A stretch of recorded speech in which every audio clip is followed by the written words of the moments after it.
Welcome to the first video in the Easy Projects series. This one is what I call a shatter bowl. I did not come up with the idea. It was taught to me by a school who's no longer in business called Aquila Glass School. They still exist as Aquila Art Glass, but they do not sell anything with this particular pattern on it. And it's a pretty simple pattern. What you do is you end up taking a hammer and whacking a piece of glass with it, and then rearranging the pieces. The end result is that no matter what you're doing, the pieces don't look exactly the same no matter what. They're really beautiful, they're simple to make, and I will be showing you how to make this bowl specifically in the coming minutes. If you don't want to hit glass with a hammer, you're welcome to use a cutting tool and score the glass and break it instead. And that works just fine. Also, this is one of the first bowls I made, not the first, but in the beginning. And if you look closely at it, you can see, maybe if I put something white behind it, that it's not clear in here because I filled it in with frit and chunks of glass. If you want a bowl that is more square and is less organic in nature, then I recommend doing that. But for this example, this is going to be a one layer with pieces. You'll see more in the coming videos, but for now, we're going to move out to my cutting table. Okay, we've moved out to my work table, so when we hit things with a hammer, all your projects don't go flying or get messed up. So, I'll spare you the process of cutting all the glass, but what you are going to need is a square of base glass. Black, white, or clear works best. I'm just using clear Tecta. This is 5 inches. So if you're following along, you'll want a 5-inch square. And then you're going to want a 3-inch square of your color of choosing. I have 2 here because I need to show you something as what not to do. But generally, one color works just fine. So you'll need this. You'll need 5 inches of clear or 5 inches of base glass, square, 3 inches square of colored glass. You are also going to need a towel, and this assumes that your glass has been cleaned. So grab yourself a towel. That's my cutting table I'm getting out of the way. And put your base glass in it. Or not your base glass, put your top glass in it. Then fold it over. What you're going to do is you're going to end up hitting it with a hammer. I'll move it up a touch so you can see it.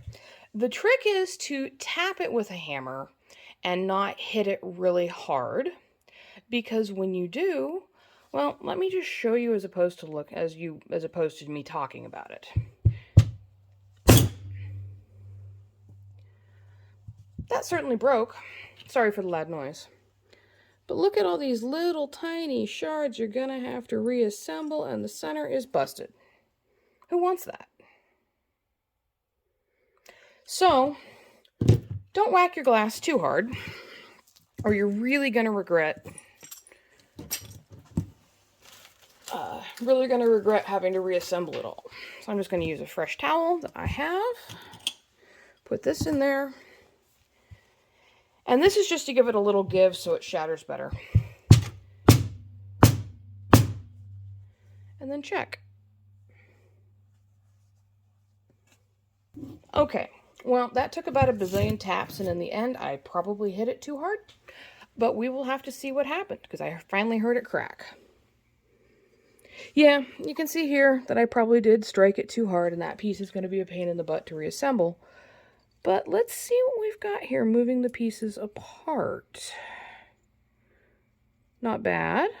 Fairly big pieces, which is kind of what you want. I mean, you can have a few smaller ones, that's fine. But you really don't want a bazillion tiny pieces. So this is a bit more than I'd like, but I'm going to run with it. Yeah, way more than I would like, but that's okay. Sometimes you just run out of patience and whack the bejesus out of things. So this is the basic layout, what we're going to do for our bowl. And what I'm going to do is get some of my glue, which happens to be glass tack, and just, I'm going to put it everywhere, just because then I don't have to dink with it while I'm talking to you guys. But you're welcome to just apply it to the pieces directly, or in the corners that you need. But what I'm going to choose to do is to take these and lay them up so they will fit nicely and still leave a gap. Now, what you can do, if you like, is hang them off the edge. I mean, if you've got a bigger mold, these make wonderful organic edges. I am going to line them up just because I'm feeling lazy tonight. But you don't have, like I said, you don't have to. And now the big pieces are out of the way, I'm going to move this over and center it better. But yeah, just lay out the pieces. And if you find a piece you don't like, don't use it. Nobody said you had to be a faithful replica of the piece of glass you just shattered. And, you know, it's your art. Make it into what you want. I'm going to end up not using the pieces in the middle because I'm not happy with how they shattered. And unfortunately, I get this a lot. I just must have the wrong angle with a hammer. But I'm going to get these all in. And then actually what I'm going to do is pull that yellow that we hit, or I hit. I guess you're not actually here with me. See if there are any pieces that will match. Because it might be kind of fun to use some of these smaller pieces as accents as my glass tack goes flying. So what I'm going to do is just on the big pieces. That's not a big piece. That is a questionably big piece. I am going to put a bit of yellow. For the record, if you do this with a translucent red and then put dichroic on top, or this opalescent yellow, it turns out really nice. I've made a bunch of these. People love them. Back 10 years ago, I was still getting requests for ashtrays. And believe it or not, glass will hold up for that. Well, I guess you would believe it. Well, there you have it. What I'm going to do is let this dry overnight. And then I am going to put it into the kiln for a full fuse. And I'll take some video of it after it's fired because I'm working with strikers. The colors will deepen.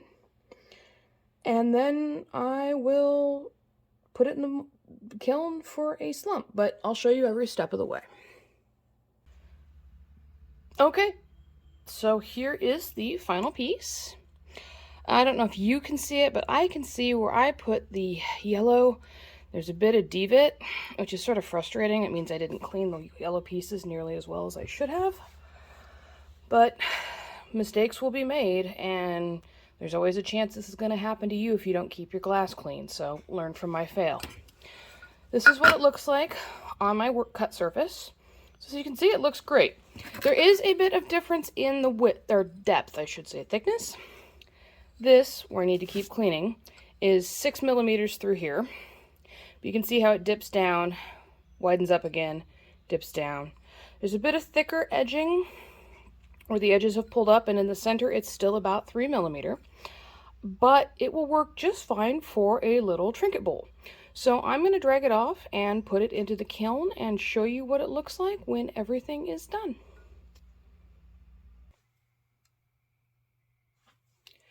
So here's the finished bowl, and I did a bit of a rookie mistake and didn't check how carefully I put it in the mold, and so it has slumped at an angle.